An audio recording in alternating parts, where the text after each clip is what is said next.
Coach on the road once again, taking youngsters behind the scenes with the MLB stars of the game. And I'm over here with BW for the Chicago White Sox. We'll let him introduce himself to our audience. Hi, my name is Bryse Wilson. I'm from Hillsborough, North Carolina. Been around for a little bit, drafted in 2016, so I'm just happy to be here. 2016? It's not too long ago. But. You got some skin under you. Every kid's dream of playing in the big leagues. You're in the big leagues. What's this big league experience been like for you? It's awesome. Since 2016. That's 9 Yeah, seasons. I mean, never take it for granted. Show up to the park every day and just do the best I can. There's obviously a lot of ups and downs. Early in my career, I struggled quite a bit. So it's, just showing up to the park every day and doing the best I can to be the best player. So, I always tell my guys it's all about having opportunity. So what did you do along the way to put yourself on the map for the scouts to see you? I was blessed I threw pretty hard in high school, which led to me getting drafted out of high school. But I think the biggest thing is just doing everything possible to stay healthy. If I'm available as much as possible, I even take that into the bullpen now. Like, if I'm available as often as possible and, stay off the injured list, and for me, that's that just sets me up to, have the most opportunities. Obviously, some injuries are inevitable, but just knowing your body and how it responds to certain things and just putting yourself in the best situation. So you say you threw hard in high school. How hard did you throw? I think I topped at 97 in high school. Well, you was a man. Yeah, but I don't do that anymore. I don't know what happened. Probably time takes its toll. So 97, how many no-hitters you threw? I know you threw a couple no-hitters. I threw 2 no-hitters in a perfect game my senior year of high school. See, I looked you up. I knew you was the man. I figured you did after you asked that.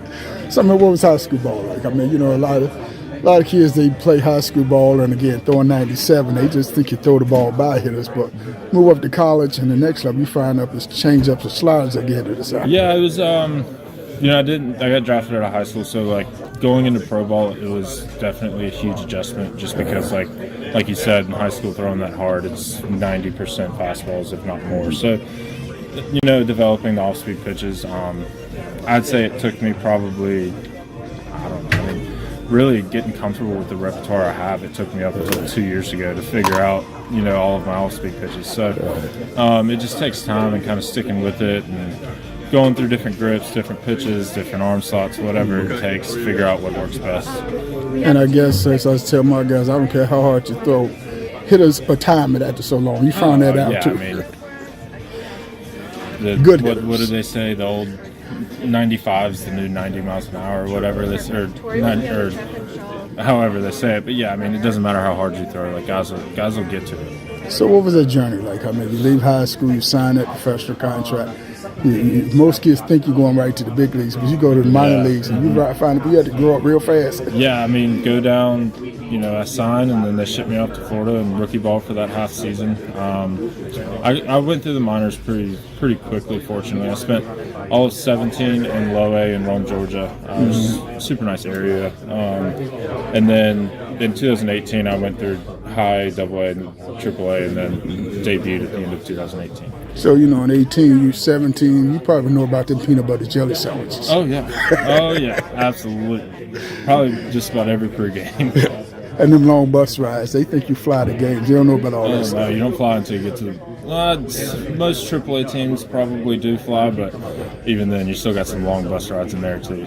How many roommates did you have to share a room with? It was just 1 or 2 guys per room, which wasn't bad. Yeah, so Atlanta treated their minor league guys pretty well. Okay, because I heard stories about guys had the 7, 8 guys share an apartment. Yeah. Oh, so you was lucky. You were spoiled down there. Yeah. So, now that you're in this big league, what is it like going out there every night and facing and seeing big league hitters? It's kind of like a dream come true every single night. You get kind of used to the atmosphere and just the pressure of it, but still get nervous before every single game. So it's just so much fun, and just being able to go out and play a sport for a living is fun. So who are some of the guys that mentored you along the way? I'd say Josh Tomlin and Darren O'Day played a huge part in my early career in Atlanta. Wade Miley was big for me in my time in Milwaukee. Helped me a lot, kind of more so like with the mental side of it, just kind of getting through the ups and downs. And I'd say those 3 guys are probably the biggest parts. Yeah, we'll go with those 3. All right, last 2 questions. When people look at you guys, they think it's easy getting big league hitters out. They don't realize it's a lot more tougher than they look, huh? Yeah, I mean, it's like, you know, I mean, and the thing about it too is like everybody has good stuff all the way down. Like if you're in pro ball, you got good stuff. So it's like, I mean, if you make a mistake, most hitters will take advantage of it, right? So it's trying to just execute and be as precise as possible. And yeah, I mean, it's certainly not easy. Put it simply. All right, let me get this last question. Every kid's dream of playing in the big leagues. You get that call, you're going to the big leagues, walking that locker room for the very first time, see your uniform hanging up. What was that feeling like? It's kind of, honestly, it's kind of hard to remember. Just like that whole day is kind of a blur. But it was just, for me, it was like so surprising because it happened as quick as it did. Like I wasn't expecting it at all, which is why like it didn't really sit in until after the fact. But it was amazing. Just go out and pitch in a big league stadium, and you know, with guys like Freddie Freeman, Nick Markakis, like guys that have been around and are superstars. Just to be able to do that and share the field with those guys was awesome. Did you cry? I didn't. My parents did. I know Mama cried. Yeah. Coach with the man, Bryse. Chapter 6, MLB Scouts. A reality that often goes unspoken in scouting. You can present 5 of the most promising draft prospects to 10 MLB scouts, and it's possible that 7 or 8 of them might not see those players as future draft picks. The truth is, at the end of the day, the decision to draft a player hinges on that individual scout. I laid it all out in my book. Get your copy today, thediaryofacoach.com. That's thediaryofacoach.com. Click the follow button on our Facebook page and become a subscriber on our YouTube channel and stay updated. Listen to our broadcasts on our website